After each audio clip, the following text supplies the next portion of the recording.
হচ্ছে কলকাতায় এবং উত্তরবঙ্গে বৃষ্টি এবং সেখানে অতিবৃষ্টি এবং সেখানে মৃত্যু মিছিল বা অনেকের মৃত্যু, বিপন্ন বন্যপ্রাণ, শুধুমাত্র মানুষের মৃত্যু নয়, পশুদেরও মৃত্যু উত্তরবঙ্গের ক্ষেত্রে।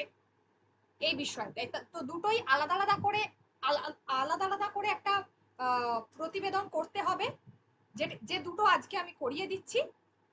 আর এছাড়া একটা আলাদা করে যেটা হচ্ছে করতে হবে সেটা হচ্ছে প্রাকৃতিক দুর্যোগে কিভাবে মানুষ কিভাবে প্রাকৃতিক দুর্যোগের শিকার হচ্ছে বা কেন এই ধরনের ঘূর্ণাবর্ত প্রতিনিয়ত তৈরি হচ্ছে বা নিম্নচাপ তৈরি হচ্ছে, ঠিক আছে।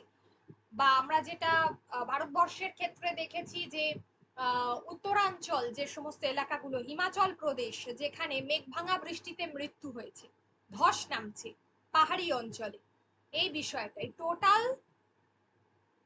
পুরো সামগ্রিক বিষয়টার উপরে মাথায় রেখে একটা টপিক কিন্তু করতে হবে, ঠিক আছে। ওটা আমি নেক্সট দিনকে করাবো। আজকে আমি আমাদের যে দুটো ফ্ল্যাট ঘটনা সেই দুটো করাচ্ছি, একটা কলকাতা এবং একটি উত্তরবঙ্গে কিভাবে দুর্যোগ হয়েছে।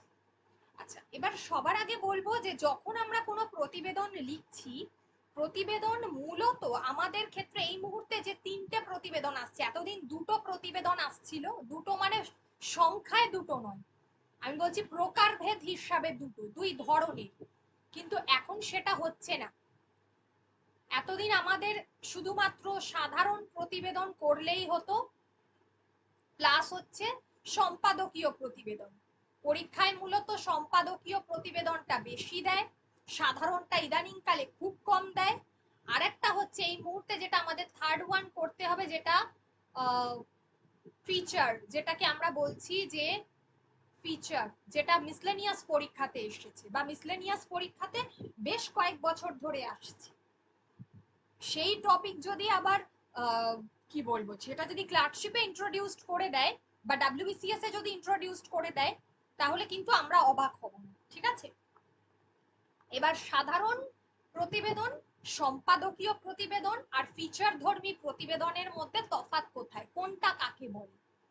যদি আমাদেরকে সাধারণ প্রতিবেদন লিখতে দেয়, তাহলে এই ক্ষেত্রে যেমন আমরা বলছি কোনো একটা অনুষ্ঠান, সাপোজ হচ্ছে রক্তদান শিবির, কোথাও রক্তদান শিবির অনুষ্ঠিত হচ্ছে, সেটা নিয়ে একটা প্রতিবেদন রচনা করো। সেক্ষেত্রে হয়তো যে তারিখ বা হয়তো কোনো স্থান, এটাকে মেনশন করে দেওয়া থাকতে পারে, নাও দেওয়া থাকতে পারে। দিলে সেইটাই লিখতে হবে, মানে দিলে কি করতে হবে আর না দিলে কি করতে হবে আমি এক এক করে আসছি। রক্তদান শিবির গেল, এছাড়া কি সাধারণ প্রতিবেদনের মধ্যে এছাড়া আছে ট্রেন দুর্ঘটনা। নাম্বার 3 তে হচ্ছে বাস দুর্ঘটনা বা বিমান দুর্ঘটনা, ঠিক আছে, বাস বা বিমান দুর্ঘটনা এইগুলো। আর নাম্বার 4 তে হচ্ছে গাছ লাগানো, অর্থাৎ কোনো বৃক্ষরোপণ কর্মসূচি।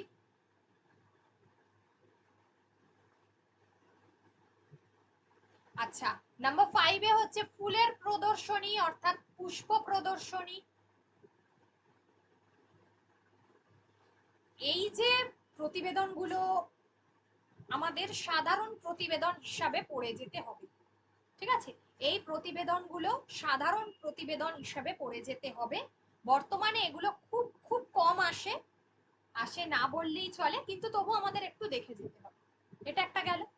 নাম্বার 2 হচ্ছে যেটা হচ্ছে সম্পাদকীয় প্রতিবেদন। সম্পাদকীয় প্রতিবেদনটা কি? সম্পাদকীয় প্রতিবেদন হচ্ছে আমাদের সমাজে, আমাদের চারপাশে, পরিবেশে বা আমাদের দেশে বা আমাদের রাজ্যে যে সমস্ত সামাজিক গুরুত্বপূর্ণ সমস্যা দেখা যাচ্ছে, হতে পারে সেটা প্রত্যেক দিন দিনের পর দিন জিনিসপত্রের দ্রব্যমূল্য বাড়ছে, হতে পারে রাস্তাঘাটের বেহাল দশা, হাসপাতালগুলোর বেহাল দশা, শিক্ষায় নৈরাজ্য, হতে পারে যে বর্তমানে এই যে স্কুল ছুটের পরিমাণ বাড়ছে, ঠিক আছে। আচ্ছা, মোবাইলের এই সমস্ত ভালো মন্দ, অর্থাৎ মোবাইল ফোন ব্যবহার করে কি ধরনের ঘটনা ঘটছে, এই বিষয়গুলো কিন্তু এই সম্পাদকীয় প্রতিবেদন। সাইবার ক্রাইম অর্থাৎ যে কোনো সামাজিক যে সমস্যা,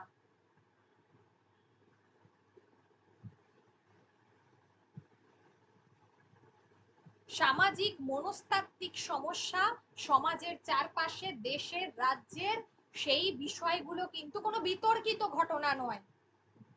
হিন্দু মুসলমানের মধ্যে কি বলবো, এই ধরনের রাজনীতি এসব কোনোদিন আসবে না। ঠিক আছে, কোনো বিতর্কিত বিষয় নয়। ফ্ল্যাট ঘটনা যেগুলো সামাজিক সমস্যা, সেগুলোই পরীক্ষার জন্য গুরুত্বপূর্ণ।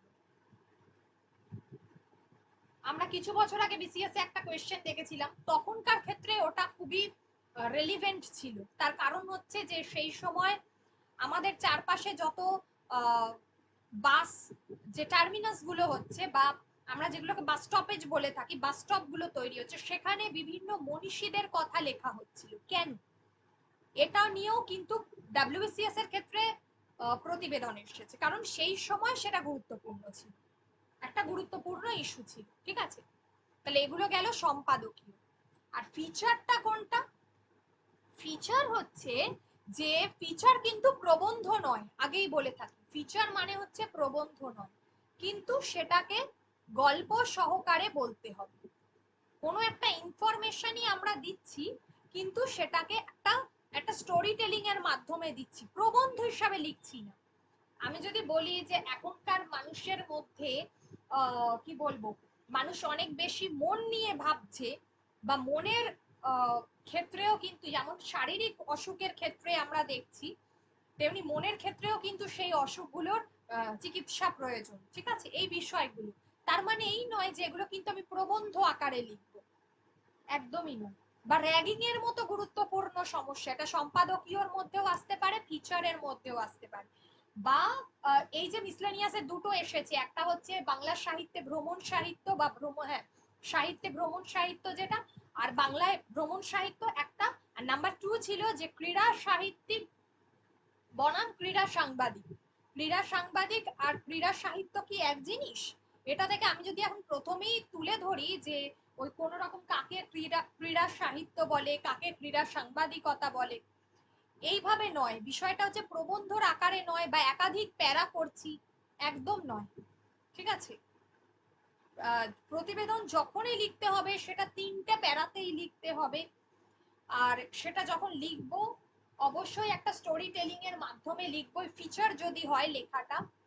যেমন আমি এর আগে তফাৎটা বুঝিয়েছি প্রত্যেককে, বা একটা কি বলবো, রিলস এর মাধ্যমেও আমি বলেছি যে ক্রীড়া সাংবাদিকতা, একজন সাংবাদিক তার ভূমিকাটা কি। তিনি তিনি ক্রীড়া বিষয়টাকে, সাপোজ উনি একটা ক্রিকেট ম্যাচ কভার করতে গেছেন, তাহলে তিনি সেটার বিষয়ে বলেছেন কিভাবে খেলার ক্ষেত্রে কি কি টেকনিক্যাল বিষয়গুলো রয়েছে, একটা প্লেয়ার কিভাবে খেলছে, বা তিনি কারোর একটা ইন্টারভিউ নিচ্ছেন, ইন্ডিয়ান ক্রিকেট টিমের কোনো অধিনায়কের ইন্টারভিউ নিচ্ছেন খেলার পরে। তো এই বিষয়গুলো খুব গুরুত্বপূর্ণ। আবার ক্রীড়া সাহিত্যতে কিন্তু সেই বিষয়গুলো কাজে লাগে না। যেমন কনির মতো বিষয়, যেটা ওই সাঁতার কাটা নিয়ে রয়েছে, মতি নন্দীর উপন্যাস অনুযায়ী। মতি নন্দী কিন্তু অ্যাকচুয়ালি আনন্দবাজারের সাংবাদিক ছিলেন। ঠিক আছে, পরবর্তীতে তার মনে হয়েছে যে লেখাটাও দরকার, তিনি লিখেছেন। তারপর অন্যান্য বেশ কিছু লেখাও রয়েছে ক্রীড়া সংক্রান্ত। তো সাহিত্যের ক্ষেত্রে তিনি যখন লিখছেন, তখন সাহিত্যের ক্ষেত্রে একাধিক তিনি চরিত্রের চিন্তা ভাবনা করছেন, একটা গল্প আকারে সাজাচ্ছেন। সেখানে তিনি একটা বর্ণনা টানছেন, যেমন শুরুই হচ্ছে যে সেখানে কি প্রথমেই শুরু হয়ে গেছে কণিকে দিয়ে, বা ওই ক্ষিতীশ যে ভদ্রলোক রয়েছেন তাকে দিয়ে, কণি যিনি আমরা যে যে গ্রুমার, তাকে দিয়ে, একদমই নয়, মেন্টার আর কি যেটাকে আমরা বলে থাকি, একদমই নয়। ওই বারুনি ঘাটে গঙ্গা জলে বারুনি বাজছে, মানে এই বিষয়টাকে দিয়ে, মানে একটা সুন্দর বর্ণনার মধ্য দিয়ে, ঠিক যেমন উপন্যাসের বর্ণনা হয়। উপন্যাসের ক্ষেত্রে কোনগুলো প্রযোজ্য, অর্থাৎ একটা সাহিত্য রচনা করতে গেলে কোন বিষয়গুলোকে কাজে লাগাতে হবে, এটাকেই আমাদের এই বিষয়টাকেই গল্পের আকারে লিখতে হবে। ফিচার মানে এই ধরনের রচনা। ঠিক আছে, সবাইকে বোঝাতে পেরেছি? তাহলে এই 3টে রচনায় কার কোনটা বৈশিষ্ট্য, আর যদি লিখতে দেয় আগে নিজেদেরকে মাথায় নিয়ে নিতে হবে আমাকে কি লিখতে দিচ্ছে। এটা কি কোনো সাধারণ প্রতিবেদন লিখতে দিয়েছে, আমাকে কি কোনো সম্পাদকীয় প্রতিবেদন লিখতে দিয়েছে, নাকি কোনো ফিচার ধর্মী প্রতিবেদন লিখতে দিয়েছে। তাহলে 3টের 3 রকম বৈশিষ্ট্য আমি বললাম, এবং প্রত্যেকটা বৈশিষ্ট্যের বিচার করে সেই বিষয়টাকে তার লেখার মধ্যে কি বলবো তুলে ধরতে হবে। লেখা হবে একদম সহজ সরল ভাষায়, কোনো কঠিন শব্দ থাকবে না, একাধিক কঠিন শব্দ, অনেকে অপ্রাসঙ্গিক শব্দ প্রয়োগ করছে, একদম নয়, জাস্ট একদম পাতি ভাষায় লিখতে হবে।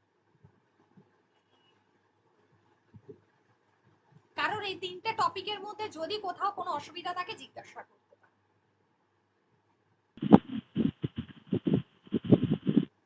দেখো এটা, নইলে বলে দেবো। আচ্ছা এবারে এসো এই টপিকটাতে। এই টপিকটা যখন আসছো, এটা একটা সদ্য হওয়া ঘটনা, ঠিক আছে?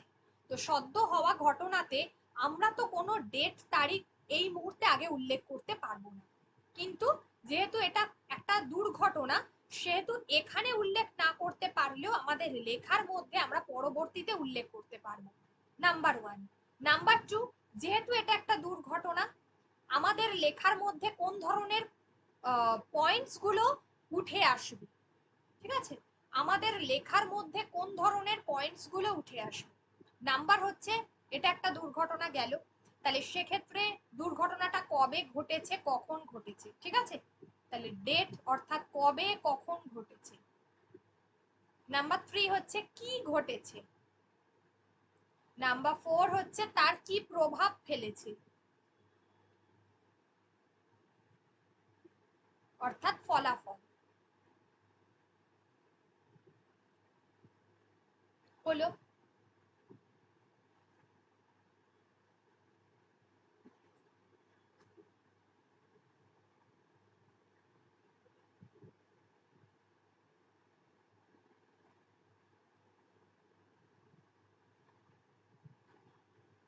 আচ্ছা, তাহলে তার কি প্রভাব বা ফলাফল রয়েছে সেটা। আর নাম্বার ফাইভ হচ্ছে এই বিষয়ে সরকারের কি প্রতিক্রিয়া বা প্রশাসনের কোনো কর্তা ব্যক্তির কি প্রতিক্রিয়া বা স্থানীয় মানুষজনের কি প্রতিক্রিয়া, সেটা দিতে হবে। তোমার আমার ভাবনার কোনো এখানে দাম নেই। প্রতিবেদনের মধ্যে কখনোই নিজের নিজের মতামত লিখবে না, কখনোই আমার এটা মনে হলো এই কথা কিন্তু লিখবে না, নিজের কোনো মতামত দেওয়া যাবে না। সব সময় আর তথ্য দিতে হবে। যদি সেই প্রতিবেদন মানে কতজন মারা গেছে, সঠিক তথ্য দেওয়াটা খুব গুরুত্বপূর্ণ। ইনফরমেশন, সঠিক তথ্য, ঠিক আছে? নিজের মতামত একদম লেখা যাবে না, বারবার বলছি, অনেকেই লিখে ফেলে, এটা যেন না হয়। আচ্ছা, এবার যখন শুরু করতে হবে, বিশেষ সংবাদদাতা বা নিজস্ব সংবাদদাতা বলে শুরু করতে হবে।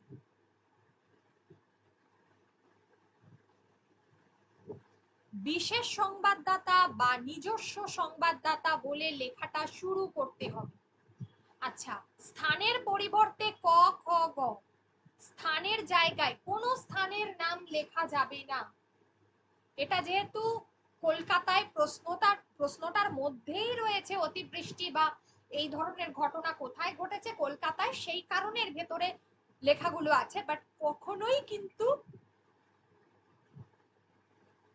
কিন্তু এই জায়গায় স্থানের নাম লেখা যাবে না, তারিখ লেখা যাবে না, কোনো ডেট মেনশন করা যাবে না, তারিখের পরিবর্তে 1 2 3, স্থানের পরিবর্তে ক খ গ লিখতে হবে, ঠিক আছে? এটা ওখানে পরীক্ষার হলে লিখে দেয়, বা অনেক সময় বলে XYZ লিখতে হবে, 1 2 3 লিখতে হবে, এইসব।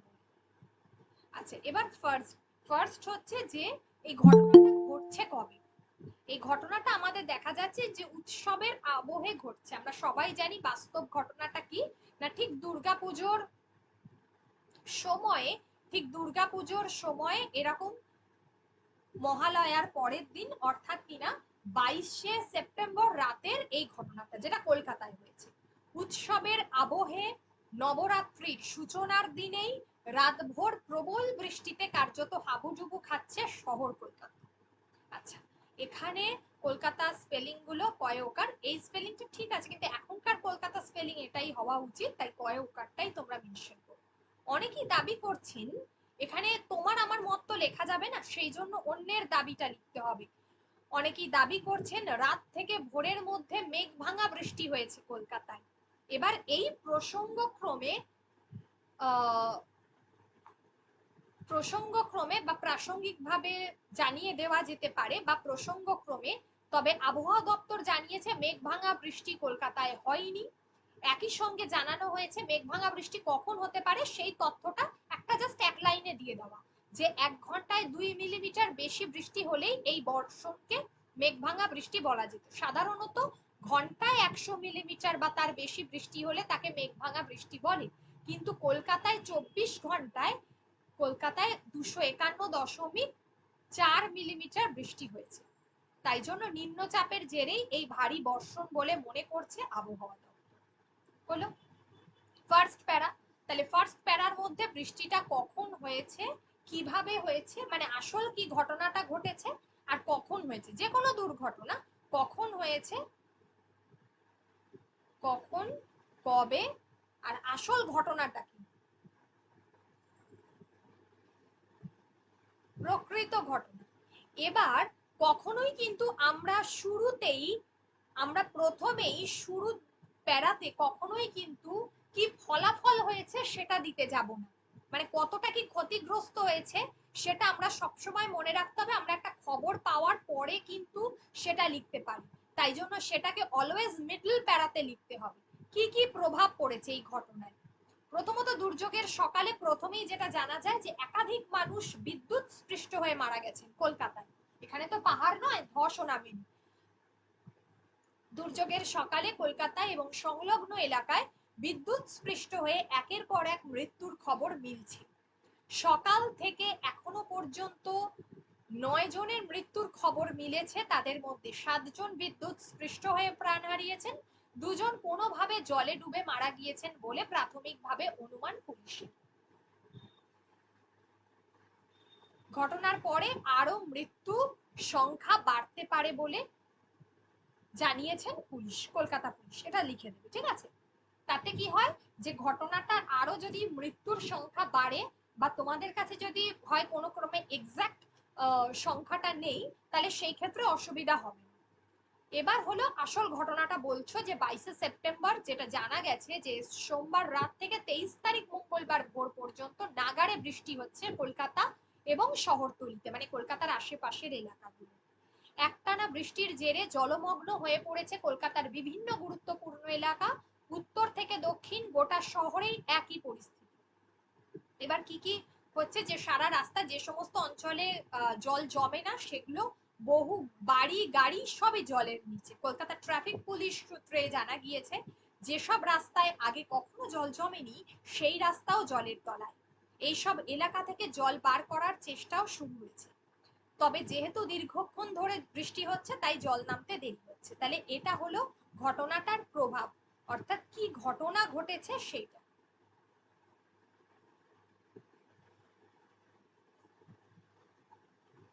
ঘটনার প্রভাব হচ্ছে এটা।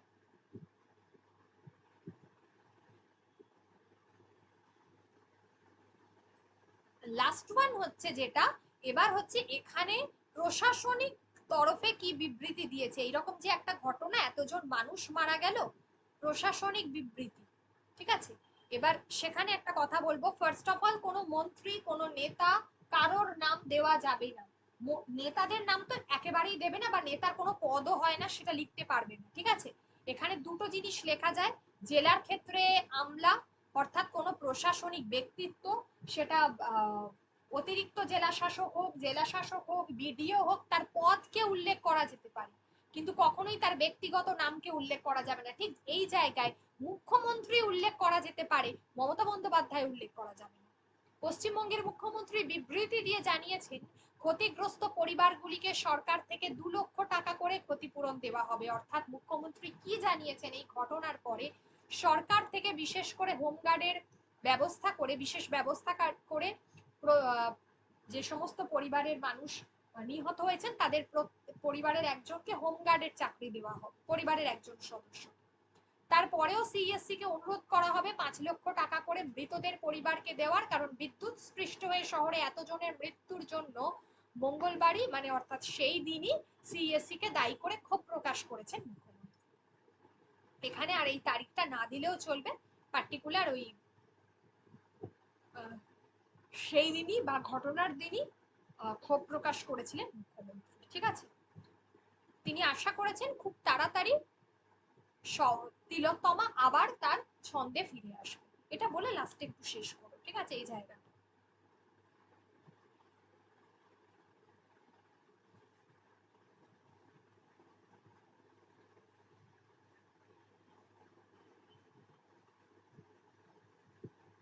তিনি আশা করেছেন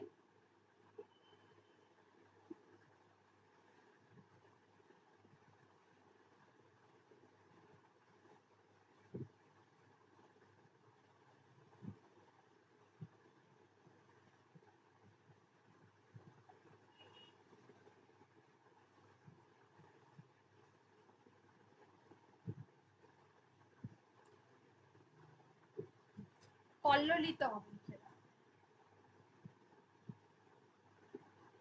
কলকাতাকে তিলোত্তমা বলা হয় সেই কারণে, ঠিক আছে।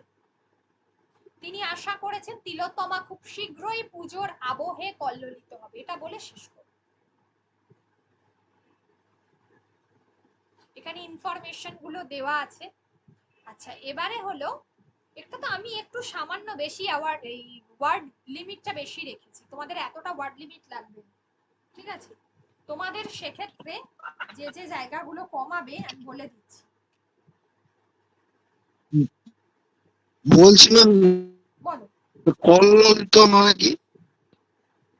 কল্লোলিত মানে অনেক লোকের যেখানে জনসমাগম হয়, সেই আমরা যখন চিৎকার করি সেটাকে বলা হয় কল্লোলিত হওয়া। মানে অনেক মানুষ এক জায়গায় জড়ো হয়ে কি হয়, যে জিনিসটা হয় সেটাই কল্লোলিত হওয়া। তোমাদের যদি এটা মানে আমার লেখার অভ্যাস আছে বলে আমি লিখে ফেলেছি, কিন্তু ঠিক আছে, এটা তোমরা মুখস্থ করলে এটা লিখতে পারো, আদারওয়াইজ মনে না থাকলে অত কঠিন কিচ্ছু লিখবে না, উল্টো পাল্টা লিখবে না। তখন তখন তোমরা লিখবে যে তিনি আশা করেছেন যে শহর কলকাতা খুব তাড়াতাড়ি তার ছন্দে ফিরে আসবে, এটা লিখলেই হবে, কোনো অসুবিধা নেই।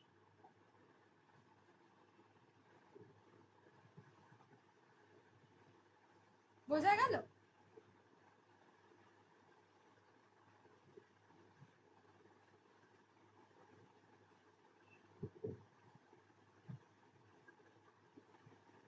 আচ্ছা, এবারে যদি এইটা নিয়ে যদি কারোর কোনো কোয়েশ্চেন থাকে আমাকে জিজ্ঞাসা করতে পারো।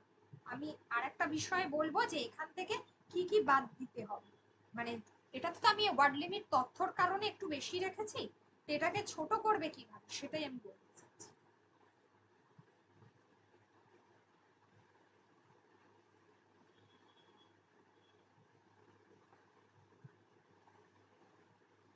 তোমরা যদি কোনো কোয়েশ্চেন থাকে করো, আদারওয়াইজ আমি বলে দিচ্ছি।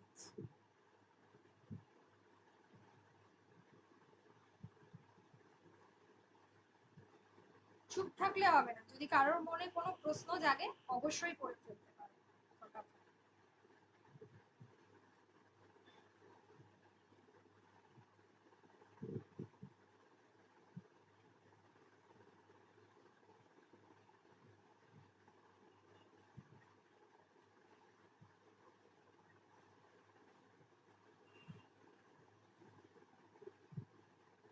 আচ্ছা, অ্যাকচুয়ালি পিএসসির পরীক্ষাতে যে লেখার কি বলবো যে ধরন, সেখানে এখানে সাধারণত বলে দেয়নি যে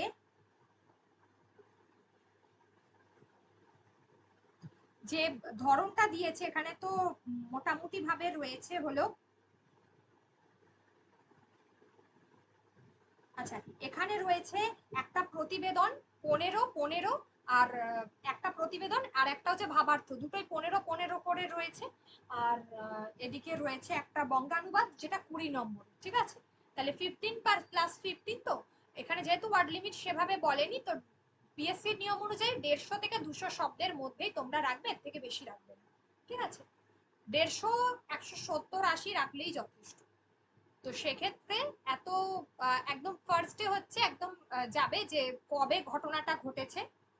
সেক্ষেত্রে এত মেঘ ভাঙা বৃষ্টির কারণ না দিলেও চলবে, যে অনেকে মনে করছেন এটা মেঘ ভাঙা বৃষ্টি, কাকে বলে মেঘ ভাঙা বৃষ্টি অত লেখার দরকার নেই, সময়টাকে কনজিউম মানে লেখাটাকে কনজিউম করতে হবে। তারপর হচ্ছে ঘটনাটা কি ঘটেছে, কতজন মারা গেছে, কিভাবে কি কি প্রভাব পড়েছে, কি কি ক্ষয়ক্ষতি হয়েছে সেটা লিখবে। আর তারপরেই হচ্ছে যে পুলিশ সূত্রে কি জানা যাচ্ছে, কলকাতা ট্রাফিক পুলিশ সম্পর্কে পরের দিন তারা কি বিবৃতি দিয়েছে? কলকাতার এই জায়গাতে কলকাতার মেয়র বা কলকাতার মুখ্যমন্ত্রী কি সরি পশ্চিমবঙ্গের মুখ্যমন্ত্রী কি বিবৃতি দিয়েছেন, এই কথা বলে এটাকে শেষ করো। ঠিক আছে, তাহলে দেখবে ছোট হয়ে গেছে। আমি এটাকে বেশি রেখেছি, তোমরা এটাকে ম্যাক্সিমাম 70-80-র মধ্যে রাখবে। 170-80, আমি 287 এর মতো রেখেছি এখানে, যেহেতু তথ্য দিয়েছি। দেওয়া থাক, যদি ওয়ার্ড লিমিট উল্লেখ করে দেবে না, ইফ যদি দেয় তাহলে 200টাই দেবে, তাহলে কমিয়ে নেবে। আদারওয়াইজ যদি না দেওয়া থাকে তাহলে ওই ম্যাক্সিমাম 160 থেকে 180-র মধ্যে লিখে শেষ করবে।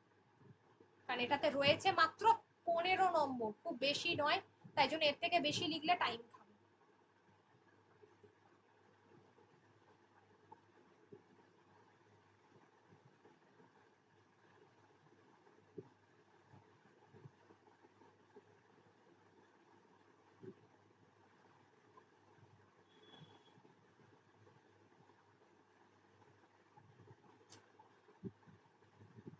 সে মতো তো 10-10 এরকম করে রাখতে হবে। 10 মিনিট 10 মিনিট আর 10 মিনিট, তিনটে টপিক লিখতে, মানে একটা টপিক 10 মিনিট। 10 মিনিটের মধ্যে কতটাই বা 150 ওয়ার্ড, 150 ওয়ার্ডই ধরে রাখো, 150 থেকে 160টা লিখলেই যথেষ্ট। ঠিক আছে, পরেরটাতে আসি। ম্যাম 150 থেকে 160 মানে হচ্ছে? বলো, আর কোনো প্রশ্ন থাকলে বলতে পারো, আছে কি?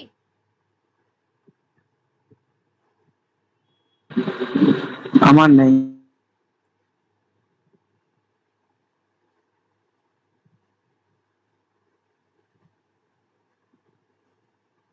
এবার কথা হচ্ছে নিজেকে লিখতে হবে। আমি তো এটা লিখে ছেড়ে দিলাম,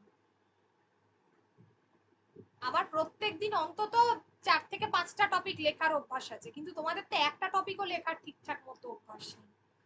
তো সেই কারণে যেটা অসুবিধা হবে সেটা হচ্ছে যে নিজেদেরকে লিখতে হবে প্রত্যেকটা টপিক। আমি দিচ্ছি এর পরের টপিকটা, তো সেটা অবশ্যই লিখতে হবে প্রত্যেককে। আচ্ছা, বিশেষ সংবাদদাতা, ক খ গ এবং 1 2 3, এখানের ক্ষেত্রেও ঠিক তাই। এক রাতেরই টানা বৃষ্টি, কিন্তু এখানে যেটা উল্লেখযোগ্য বিষয়, এখানেও নিম্নচাপের ফলেই বৃষ্টি হচ্ছে, কিন্তু ধস নামছে, রাস্তা বন্ধ, পাহাড়ি এলাকা যেহেতু। এবং এই এলাকাটি এটা হচ্ছে পাহাড়ে এবং সমতল, অর্থাৎ পাহাড় বলতে দার্জিলিং এবং কালিম্পং এই দুটো এলাকাকে এখানে পাহাড় বলা হয়েছে, সমতল বলতে এখানে হচ্ছে জুয়ার্স। ঠিক আছে, ডুয়ার্সের মতো, অর্থাৎ জলপাইগুড়ি এবং আলিপুরদুয়ারের কিছুটা অংশ ক্ষতিগ্রস্ত হচ্ছে। তাহলে এইটাকে মেনশন করে দিতে হবে যে পাহাড় এবং সমতল ক্ষতিগ্রস্ত হয়েছে। কতজনের মৃত্যু হয়েছে? শুধুমাত্র দার্জিলিং এই মৃত্যু হয়েছে 17 জনের, এবং সমগ্র পাহাড় এবং সমতল মিলিয়ে মৃত্যু হয়েছে 28 জনের বলে প্রশাসন সূত্রে দাবি করা হয়েছে। মানে এই তথ্যটা কারা দিচ্ছে সেটা জানাতে হবে। ঠিক আছে, এটা কখনো আমি আমার মন গড়া তথ্য দিচ্ছি না, তো সেই কারণে এটা জানিয়ে দিতে হবে যে তথ্যটা কে দিচ্ছে। সংখ্যা আরো বাড়তে পারে এখানে যে যে জায়গাগুলোতে হয়েছে, মিরিক, সুকিয়া, পোখরির মতো এলাকায় এই ঘটনাগুলি ঘটেছে, এবং দুর্যোগের জেরে একাধিক নদীতে, উত্তরবঙ্গের একাধিক নদীতে জলস্তর বৃদ্ধি পেয়েছে, এবং সেখানে বন্যার মতো প্রাকৃতিক দুর্যোগের সৃষ্টি হয়েছে। ঠিক আছে, এবার এক্ষেত্রে যদি অতটা তো আমি আশা করছি ওখানে নদীর নামগুলো উল্লেখ করে দেবে, তিস্তা, তোরসা, জলঢাকা, আর ব্যাস এই 3টে নদীর নাম উল্লেখ করে দেবে, যে এই নদীগুলোর জল বিপদ সীমার উপর দিয়ে বইছে এবং যার ফলে বন্যার পরিস্থিতি তৈরি হয়েছে। দিলেই আশা করছি আমি এই প্রথমের ফার্স্ট প্যারাতে 50টা ওয়ার্ড হয়ে যাবে। ঠিক আছে, আর এছাড়া হচ্ছে যে ভিডিও ভাইরাল হয়েছে যেখানে জলদাপাড়া জাতীয় উদ্যান থেকে গন্ডার ভেসে যাওয়ার চিত্র, আর এটা কবে হয়েছে? 5ই অক্টোবর, নিম্নচাপের ফলে। আচ্ছা, নিম্নচাপের কারণ এটা বলে দাও। সন্ধ্যা থেকে টানা বৃষ্টি শুরু হয়েছে দার্জিলিং, কালিম্পং এ, তাতেই বিধ্বস্ত শহর। পাহাড়, এতটা বর্ণনা দেওয়া যাবে না। এবারে চলে আসতে হবে যে 17 জনের মৃত্যুর খবর পাওয়া যাচ্ছে, যেটা আমি আগেই বলেছি, এটা আর ডাবল করে লেখার এখানে দরকার নেই। আচ্ছা, এবার ডুয়ার্সের কথায় আসতে হবে। ডুয়ার্সে কিভাবে হয়েছে, দার্জিলিং এ কয়েকশো বাড়ি পুরোপুরি ক্ষতিগ্রস্ত হয়েছে। সেখানকার যে মহকুমাগুলো রয়েছে মানে এসডিও এলাকা, সেখানে 4000-এর মতো বাড়ি ক্ষতিগ্রস্ত হয়েছে। এই তথ্যগুলো দিতে হবে শুধু, অর্থাৎ এই ঘটনার কি কি প্রভাব পড়েছে। আর ডুয়ার্সের ক্ষেত্রে যে প্রভাবটা পড়েছে, ওখানে তো বাড়ি ঘরদোর বা ধসে ওইভাবে ক্ষতিগ্রস্ত হয়নি, ওখানে বন্যপ্রাণ মৃত্যু ঘটেছে, এটাই হলো গুরুত্বপূর্ণ বিষয়। ঠিক আছে। আর জল ঢুকে গেছে বিভিন্ন, ওটাকে বলা হয় মানে আর কি, যে সমস্ত বনের ক্ষেত্রে মানে ফরেস্ট, জঙ্গলে জঙ্গলে আর কি জল ঢুকে গেছে, এটাই। আচ্ছা, এই কারণে কি করা হয়েছে, দার্জিলিং জেলা প্রশাসন সব থেকে ক্ষতিগ্রস্ত অঞ্চল যেটা দার্জিলিং এ, সেখানে 1,20,000 টাকা করে ক্ষতিগ্রস্তদের বাড়ির জন্য টাকা দেওয়া হবে। আর মুখ্যমন্ত্রী বলেছেন অবশ্যই ওই হোমগার্ডের চাকরি দেওয়া হবে। এছাড়াও তিনি যখন উত্তরবঙ্গ পৌঁছেছেন, সেখানে মিরিকের জন্য 400 বস্তা রান্নার জিনিস, কম্বল, পোশাক এই সমস্ত পাঠানো হয়েছে এবং মৃতদের পরিবারকে টাকা দেওয়া হবে। তো প্রশাসনিক কর্তাদের কথায় খুব শীঘ্রই পাহাড় আবার ছন্দে। অনেকটাই এক এই দুটো টপিক, শুধু ধস, পাহাড়ের ক্ষেত্রে ধস নেমেছে আর কলকাতার ক্ষেত্রে সেটা নামেনি, জাস্ট নিম্নচাপে বৃষ্টি হয়েছে।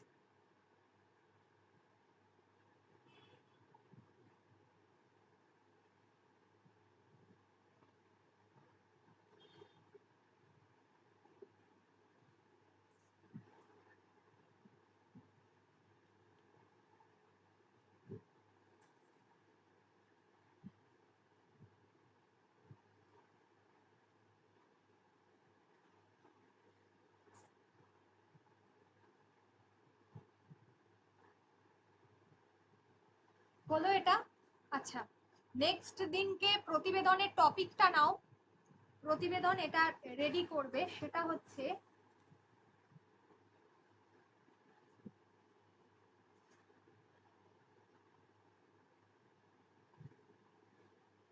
সোশ্যাল মিডিয়া অর্থাৎ সমাজ মাধ্যমে অপরাধ প্রবণতা বৃদ্ধি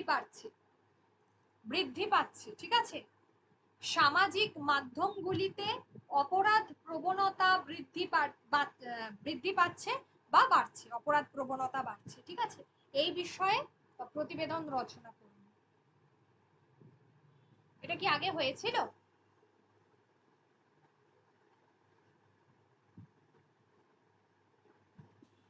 না না ম্যাম, এখানে অপরাধমূলক বলতে কিরম বোঝানো হচ্ছে?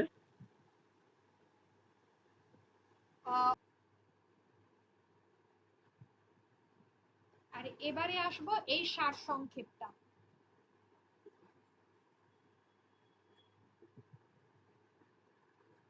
কি বলছে সার সংক্ষেপটা, পড়া যাক।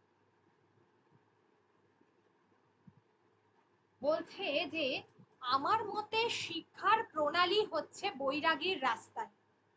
ছাত্রদের নিয়ে ফার্স্টে এই যে ওয়ার্ডগুলো আমি বলছি, আমার ছাত্রদের নিয়ে বিভাগী হয়ে বেরিয়ে পড়তে হয়। চলতে চলতে নিয়ত নব নব বিষয়ে অজানার ভিতর দিয়ে জেনে চলাই হচ্ছে প্রাণবান শিক্ষা।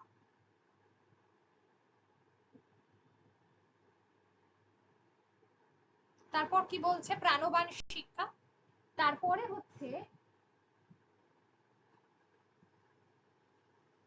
আচ্ছা, তারপরে হচ্ছে প্রাণের ছন্দের সঙ্গে এই শিক্ষা প্রবাহের তাল মেলে। বন্ধ ক্লাস হচ্ছে প্রাণধর্মী চিত্তের সহজ জ্ঞানের পথে কঠিন বাধা। খাঁচার মধ্যে পাখিকে বাধা যেমন খোরাক খাওয়ানো যায় মানে বেঁধে, কিন্তু তাকে সম্পূর্ণ পাখি হতে শেখানো যায় না। বনের পাখি ওড়ার সঙ্গে খাওয়ার মিল করে আনন্দিত হয়। আচ্ছা, এখানে পাখির সঙ্গে তুলনা করা হয়েছে, এই জায়গাটা কিন্তু হবে না। ঠিক আছে, ভাবার্থ লেখার কথা যখনই ফার্স্টে আমরা দেখব, পড়তে পড়তে আমাদের সময় বেশি নেই, তাহলে অ্যাট ফার্স্ট আমাদেরকে যেটা করতে হবে, যে লেখার প্রথমেই যে বর্ণনাগুলো রয়েছে সেগুলোকে পেন্সিল দিয়ে কেটে দিতে হবে। ঠিক আছে,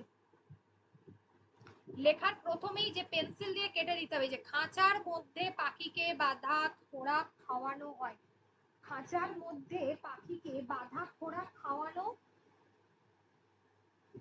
খাওয়ানো যায়, ঠিক আছে, কিন্তু তাকে সম্পূর্ণ পাখি হতে শেখানো যায় না, এই জায়গাটা।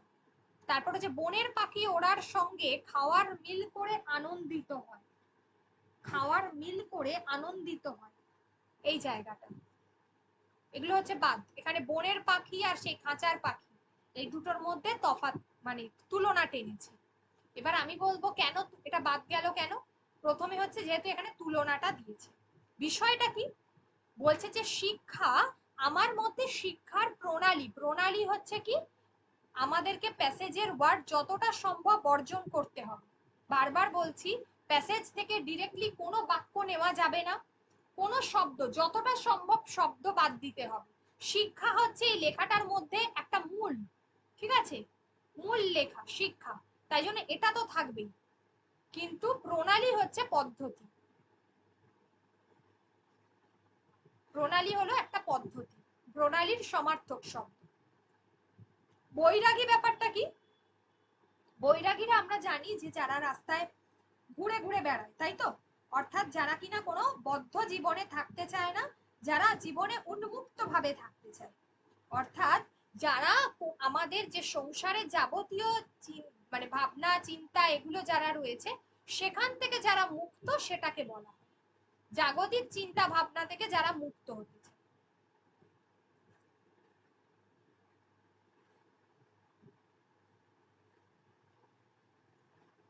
প্রণালী হচ্ছে বৈরাগীর রাস্তায়, অর্থাৎ যারা জাগতিক চিন্তা ভাবনা করে না, ছাত্রদের নিয়ে বিভাগী হয়ে বেরিয়ে পড়তে চায়, মানে বাইরে বাইরে ঘুরতে চায়, অর্থাৎ লেখক এখানে কি বলেছেন, মুক্ত শিক্ষার কথা বলেছেন। রবীন্দ্রনাথ যে মুক্ত শিক্ষার কথা বলেছিলেন সেই শিক্ষার কথাই এখানে বলা হয়েছে, এটাই হচ্ছে এই প্যাসেজের মূল বিষয়বস্তু। তোতা কাহিনী যদি কেউ পড়ে থাকো তাহলে দেখতে পাবে রবীন্দ্রনাথ ঠাকুরের লেখা তোতা কাহিনী, যেখানে রবীন্দ্রনাথ এই কথাটাই বলেছেন, ঠিক আছে। আচ্ছা, এবারে হচ্ছে যে তারপরে বলছে যে তার মধ্যেই এই যে আমরা রাস্তায় চলতে চলতে প্রত্যেক মুহূর্তে অজানা সমস্ত জিনিসকে আমরা জানতে পারি, অর্থাৎ অজানা শব্দটার এখানে সমার্থক শব্দ হচ্ছে অজ্ঞাত। অজ্ঞাত যেটা আমাদের জানা নেই, আর একটা শব্দ হয় যেটা হচ্ছে বিমূর্ত, যেটা আমরা যে শব্দের সঙ্গে পরিচিত নই সেটা হচ্ছে বিমূর্ত, এগুলো কিন্তু জানতে হবে। প্রাণের ছন্দের সঙ্গে এই শিক্ষা প্রবাহের তাল মেলে। বন্ধ ক্লাসের মধ্যে আমাদের জীবনে কখনোই আমরা কি বলবো নিজেকে কিন্তু তৈরি করতে পারবো না, বা নিজেকে আমরা আবদ্ধ শিক্ষার মধ্যে রাখলে আমাদের পরিপূর্ণ জ্ঞানের সঞ্চার হবে না, সেটা জ্ঞানের পথে বাধা সৃষ্টি করবে। এরপরে তো একটা বর্ণনা দিয়েছে, ওটা তো আমি আগেই বাদ দিয়ে দিয়েছি। তারপর বলছে প্রকৃতির অভিপ্রায় ছিল চলার সঙ্গে পাওয়ার মিল করে মানুষকে শেখানো, অর্থাৎ কিনা প্রকৃতির মূল বিষয়বস্তুটাই হচ্ছে প্রকৃতির সঙ্গে মানিয়ে চলতে চলতে মানুষ শিখে যায়, অভিযোজন। এই যে মানিয়ে চলা বিষয়টা সেটাই তো অভিযোজন। কিন্তু হতভাগ্য মানব সন্তানেরা মানে মানুষ, তারা কি করে এই চলাটাকে বন্ধ করে দিয়েছে, তারা শেখানোটাকেই শিক্ষার প্রণালী বলে গণ্য করেছে। মানে শিক্ষণকে শেখানো মানে একজন টিচার শেখাচ্ছেন, টিচার হোক বাবা মা হোক সমাজে যারাই শেখায় না কেন প্রত্যেকে গুরুজনরা হোক, শেখানো পদ্ধতিটাকে বলা হয় শিক্ষণ, নট শিখন।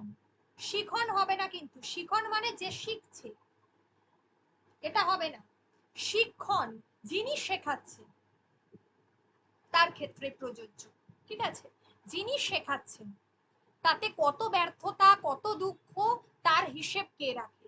আমি তো পথ চলার শিক্ষা ব্যবস্থার কথা অনেকবার প্রস্তাব করেছি, মানে লেখক বলছেন তিনি তো এই ধরনের শিক্ষা ব্যবস্থার অনেক প্রস্তাব করেছেন সরকারের কাছে, বা যাই হোক উচ্চ মহলে আর কি, কিন্তু কারো মন পাইনি, কিন্তু আমি কারোর মন পাই না, কারণ যারা ভদ্র শিক্ষা পেয়েছে তারা বাঁধনের শিক্ষাকেই বিশ্বাস করতে শিখেছে। আমার ভাগ্য আমাকে শিক্ষার বিরাগী করেছে বলেই খোলা পথের শিক্ষার ধারাকেই আমি সবচেয়ে সম্মান করি। অর্থাৎ কারণ যারা ভদ্র শিক্ষা পেয়েছে তারা বাঁধনের শিক্ষাকে বিশ্বাস করতে শিখেছে। ভদ্র মানে এখানে লেখক বলছেন পুঁথিগত শিক্ষার কথা, ভদ্র শিক্ষা বলতে এখানে লেখক কোন ধরনের শিক্ষা বলেছেন, সেটা হচ্ছে পুঁথিগত শিক্ষা। এই ভদ্র শব্দের অর্থ এখানে আসতে পারে যেটা, সেটা হচ্ছে পুঁথিগত শিক্ষা। তারা তারা বাঁধা ধরা শিক্ষাকেই বিশ্বাস করেছে, কিন্তু লেখক বলছেন তিনি ওই শিক্ষায় বিশ্বাসী নন, তিনি মুক্ত মনা, তিনি সংকীর্ণ শিক্ষার বাইরে গিয়ে মুক্ত চিন্তা, মুক্ত যে শিক্ষা সেটাতে তিনি বিশ্বাসী, এবং তাকেই তিনি সম্মান করেন, আই মিন শ্রদ্ধা করেন। বুঝিয়ে দিলাম আমি প্যাসেজটাতে কি বলতে চেয়েছে। তোমরা আমাকে বলো যে এর একটা এর শিরোনাম কি হতে পারে। আমি করেছি শিক্ষা, তারপর কোলন, অভিজ্ঞতা ও উপলব্ধির পীঠস্থান। না, কারণ এখানে একটা মুক্ত চিন্তাধারার ব্যাপার আনতে হবে, তাই না? এখানে মুক্তটা কোথায়? এখানে তো লেখক বলতে চাইছেন যে বদ্ধ জায়গায় শিক্ষা আমরা গ্রহণ করলে সেই শিক্ষা প্রকৃত শিক্ষা হয় না, মুক্ত পরিবেশে শিক্ষা গ্রহণ করতে হবে, লেখক তাই বলছেন তো? প্যাসেজটা পড়ে কি বুঝতে পেরেছো বলো আগে। লেখক তো বারবার বলছেন, ফার্স্টেই বলেছেন যে শিক্ষার পদ্ধতি হচ্ছে বৈরাগীর রাস্তা। তিনি বলছেন যে ছাত্রদেরকে নিয়ে বেরিয়ে পড়তে হবে। শান্তিনিকেতনে কোথায় উন্মুক্ত পরিবেশে রবীন্দ্রনাথ বিশেষ করে এখনো বোধহয় আছে যে প্রাথমিক স্তরের শিক্ষা যেটা গাছের তলায় পড়ায়। ছাতিম তলায় ওপেন প্লেসে পড়ানো হয়, ঠিক আছে? তো সেটাই শিক্ষা হচ্ছে, সেটাই যেটা বদ্ধ কোনো পরিবেশ নয়, উন্মুক্ত পরিবেশে শিক্ষাদান করতে হবে। তো এই প্যাসেজটার মূল বিষয়বস্তুই হচ্ছে এইটা। ম্যাম, তাহলে কি মুক্ত শিক্ষার গুরুত্ব এরকম একটা পয়েন্ট হলো? হ্যাঁ হ্যাঁ, সেটা দিতে পারো, কোনো অসুবিধা নেই।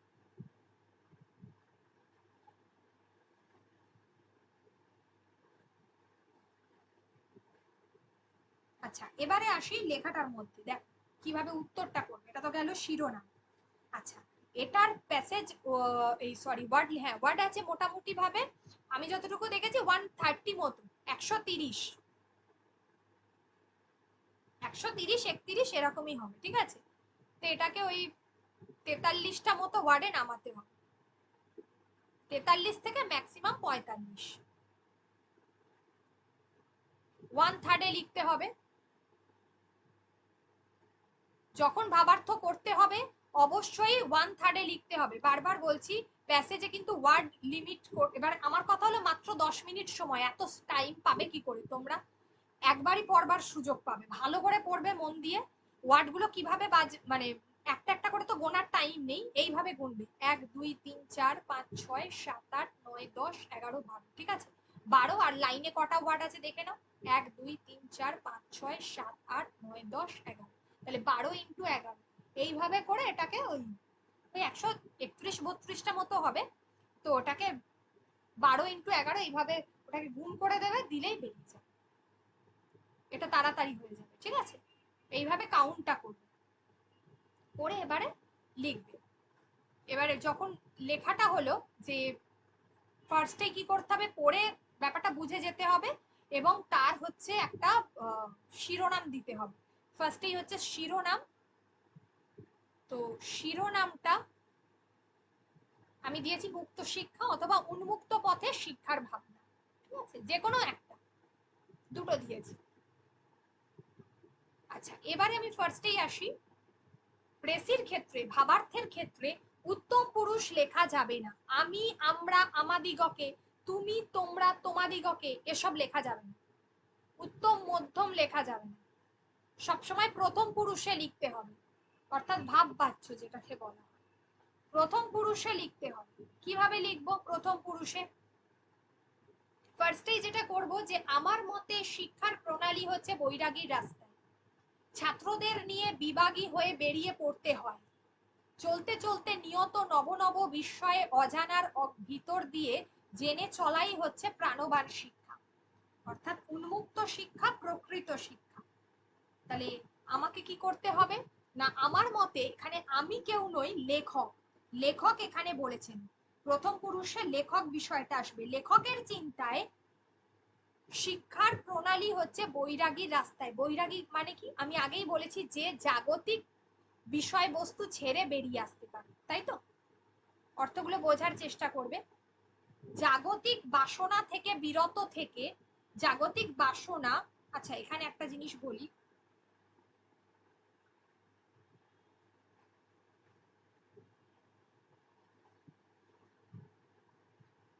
ঠিক আছে। জাগতিক বাসনা থেকে বিরত থেকে প্রতি মুহূর্তে সে কি করে, এই যে চলতে চলতে, এটাকে আমি প্রতি মুহূর্তে বলেছি, ঠিক আছে। প্রতি মুহূর্তে নতুন নতুন, নবটা হচ্ছে বা নতুন নতুন বা নতুন একটাতেই আনতে পারো, নতুন বিমূর্ত জিজ্ঞাসা। এই যে অজানা মানে কি বললাম, অজ্ঞাত হতে পারে, বিমূর্ত হতে পারে। বস্তুর ক্ষেত্রে অজ্ঞাত সাধারণত ব্যক্তির ক্ষেত্রে হয়, এই ব্যাপারটা জানতে হবে। আমি অজানা মানে দুটোই হয় সমার্থক শব্দ, অজ্ঞাতও হয় বিমূর্তও হয়, কিন্তু তোমরা হয়তো দিয়ে দিতে পারো যে অজ্ঞাত শব্দটা, কিন্তু এটা মাথায় রেখো, অজ্ঞাত বিষয়টা ব্যক্তির ক্ষেত্রে হয় আর বস্তুর ক্ষেত্রে বিমূর্ত শব্দটা হয়। কার ক্ষেত্রে কোনটা প্রযোজ্য মাথায় রেখো, এটা পরে লাগবে কাজে। আর বিমূর্তটা হচ্ছে বস্তুর ক্ষেত্রে, মানে যেটা আমাদের হাতে, আমরা হাত দিয়ে স্পর্শ করতে পারি না, যেটা আমাদের কাছে অজানা, যেটা হচ্ছে বিমূর্ত। সেই বিমূর্ত বিষয়টাকে বিমূর্ত জিজ্ঞাসার পথে এই যে আমরা বারে বারে জেনে চলি, সেটাই তো বিমূর্ত। এই যে জিজ্ঞাসার পথে রয়েছে প্রকৃত শিক্ষা। তাহলে ফার্স্ট প্যারাটা হবে এখান থেকে, 1 নম্বর প্রথম বাক্যটা এই জায়গা থেকে হবে, যে লেখকের চিন্তায় যাবতীয় জাগতিক বাসনা থেকে বিরত থেকে প্রতি মুহূর্তে নতুন বিমূর্ত জিজ্ঞাসার পথেই রয়েছে প্রকৃত শিক্ষা, হলো 1 নম্বর। 2 নম্বর হচ্ছে প্রাণের ছন্দের সঙ্গে এই শিক্ষা প্রবাহের তাল মেলে। এবারে জানি আমরা এটুকু বুঝতে পারছি যে উন্মুক্ত পরিবেশের শিক্ষাটাই হলো আসল, এটাই তো বলেছি। আর বন্ধ ক্লাস হচ্ছে প্রাণধর্মী চিত্তের সহজ জ্ঞানের পথে কঠিন বাধা। তাহলে এক কথায় মূল বিষয়বস্তু এটাই, যে বদ্ধ জায়গায় পড়াশোনা ঠিকভাবে হতে পারে না বা প্রকৃত শিক্ষা হওয়া সম্ভব নয়, বা যা প্রকৃত জ্ঞান ধারণের পথে প্রতিবন্ধকতা তৈরি করে, সেই জন্য উন্মুক্ত পরিবেশে শিক্ষা গ্রহণ করতে হবে। এই প্যারাটা থেকে এটাই বলতে চেয়েছি, তো সেটাই লিখবে, যে সংকীর্ণ স্থান শিক্ষার পথে প্রতিবন্ধকতা তৈরি করে। হলো, এবার বাদ বাকিটা এখানে বলে দিয়েছে। এই যে এই জায়গা থেকে খাঁচার পাখি থেকে আর আনন্দিত হয়, এটা হবে বাদ, কারণ এই জায়গায় তুলনা রয়েছে, আমাদের কিছু করার দরকার নেই। তারপর প্রকৃতির অভিপ্রায় ছিল চলার সঙ্গে পাওয়ার মিল করে মানুষকে শেখানো, অর্থাৎ এই যে প্রকৃতিতে মানুষ অভিযোজনের মাধ্যমেই শেখে। মানুষ কিসের মাধ্যমে শেখে? প্রকৃতিতে অভিযোজনের মাধ্যমে। এই যে কোনো কিছুর সাথে মানিয়ে চলা, এটাকেই আমরা বলে থাকি যে চলার সঙ্গে এই যে পাওয়ার মিল শেখানো, অর্থাৎ এই ব্যাপারটা হচ্ছে অভিযোজনের মাধ্যমেই শেখে। কিন্তু মানুষ কি করে? শিক্ষা পদ্ধতি বলে মেনেছে, প্রণালী বলেছে তো এখানে, তো এটাকে আমি পদ্ধতি বলবো। শেখানো হলো শিক্ষণ, আর এটা হচ্ছে শিক্ষণকে শিক্ষা পদ্ধতি বলে মেনেছে। তাহলে এখান থেকে আমরা দুটো বাক্য পেলাম, একটা হচ্ছে প্রকৃতির সাথে অভিযোজন করে মানুষকে চলতে হবে, কিন্তু মানুষ শিক্ষণকে শিক্ষা পদ্ধতি বলে মেনেছে। এবার তারপরে হচ্ছে লেখকের নিজস্ব যে চিন্তা ভাবনা, লেখক বলছেন তিনি একেবারেই বদ্ধ পরিবেশের শিক্ষা দান করতে পারেননি, তিনি তার সুযোগ পেয়েছেন, কিন্তু তিনি সারা জীবন মুক্ত পরিবেশকেই শ্রদ্ধা জানিয়েছেন, সম্মান করেছেন, তাই তিনি সেই পরিবেশেই শিক্ষাদান মানে করতে অভ্যস্ত। তাই জন্য লেখক মুক্ত শিক্ষায় বিশ্বাসী লেখক, আবদ্ধ গণ্ডিতে না হেঁটে উন্মুক্ত শিক্ষাকে শ্রদ্ধা জানিয়েছে। এক লাইনে লিখতে হবে, এত বড়টাকে এক জায়গায় করলাম, যে মুক্ত চিন্তায় বিশ্বাসী লেখক, তো মুক্ত চিন্তায় বিশ্বাসী, তিনি আবদ্ধ গণ্ডিতে না হেঁটে বা আবদ্ধ শিক্ষার পথে না গিয়ে উন্মুক্ত শিক্ষার প্রতি শ্রদ্ধা জ্ঞাপন করেছে, শ্রদ্ধা জানিয়েছে, উন্মুক্ত শিক্ষাকে শ্রদ্ধা জানিয়েছে। ঠিক আছে, এই কঠিন লাগলো এটা? ম্যাম এটা মানে ভাবতে বলে যে লেখকের মতে এইসব